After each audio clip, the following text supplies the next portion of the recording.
Hi, I'm Elisa. Welcome to day 177 of our 365-day Bible reading plan.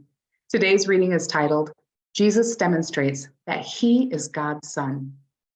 We'll be reading John chapter 5, verses 1 through 47 in the New Living Translation.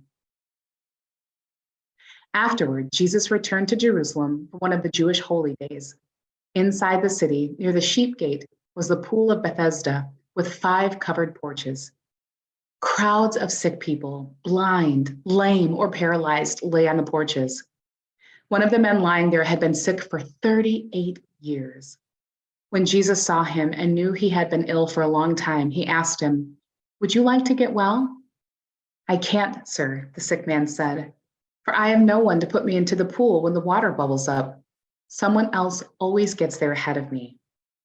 Jesus told him, "Stand up, pick up your mat, and walk." Instantly, the man was healed. He rolled up his sleeping mat and began walking. But this miracle happened on the Sabbath, so the Jewish leaders objected. They said to the man who was cured, "You can't work on the Sabbath. The law doesn't allow you to carry that sleeping mat." But he replied, "The man who healed me told me, 'Pick up your mat and walk.'" "Who said such a thing as that?" they demanded. The man didn't know, for Jesus had disappeared into the crowd. But afterward, Jesus found him in the temple and told him, "Now you are well, so stop sinning, or something even worse may happen to you." Then the man went and told the Jewish leaders that it was Jesus who had healed him. So the Jewish leaders began harassing Jesus for breaking the Sabbath rules. But Jesus replied, "My Father is always working, and so am I." So the Jewish leaders tried all the harder to find a way to kill him, for he not only broke the Sabbath, he called God his Father, thereby making himself equal with God. So Jesus explained, "I tell you the truth, the Son can do nothing by himself. He does only what he sees the Father doing. Whatever the Father does, the Son also does. For the Father loves the Son and shows him everything he is doing. In fact, the Father will show him how to do even greater works than healing this man. Then you will truly be astonished. For just as the Father gives life to those he raises from the dead, so the Son gives life to anyone he wants.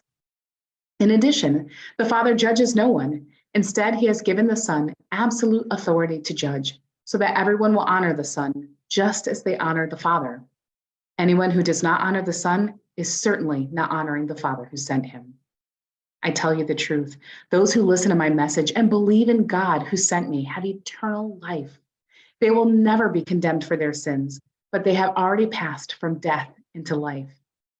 And I assure you that the time is coming. Indeed, it's here now when the dead will hear my voice, the voice of the Son of God, and those who listen will live. The Father has life in himself, and he has granted that same life-giving power to his Son. And he has given him authority to judge everyone because he is the Son of Man. Don't be so surprised.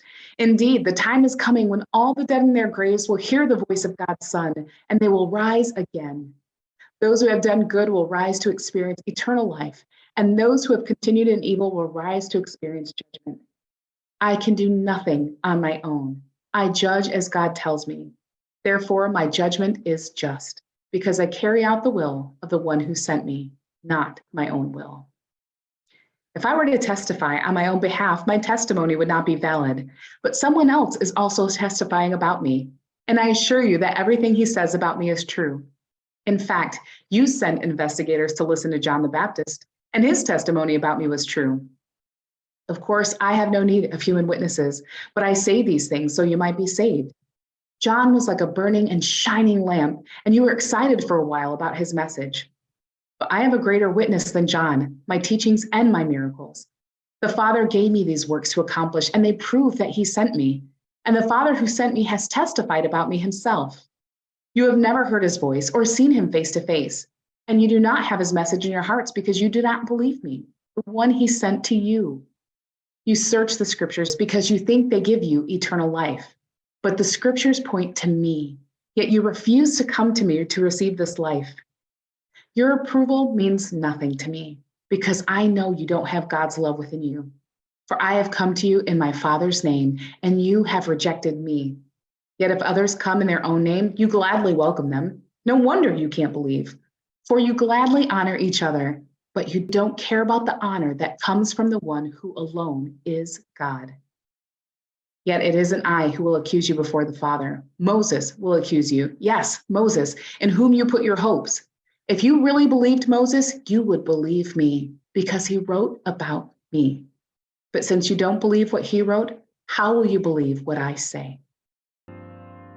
Thank you for joining us for today's reading. And remember, everyone has an invitation to sit at Jesus' table. We hope you'll find your story and purpose in God's story.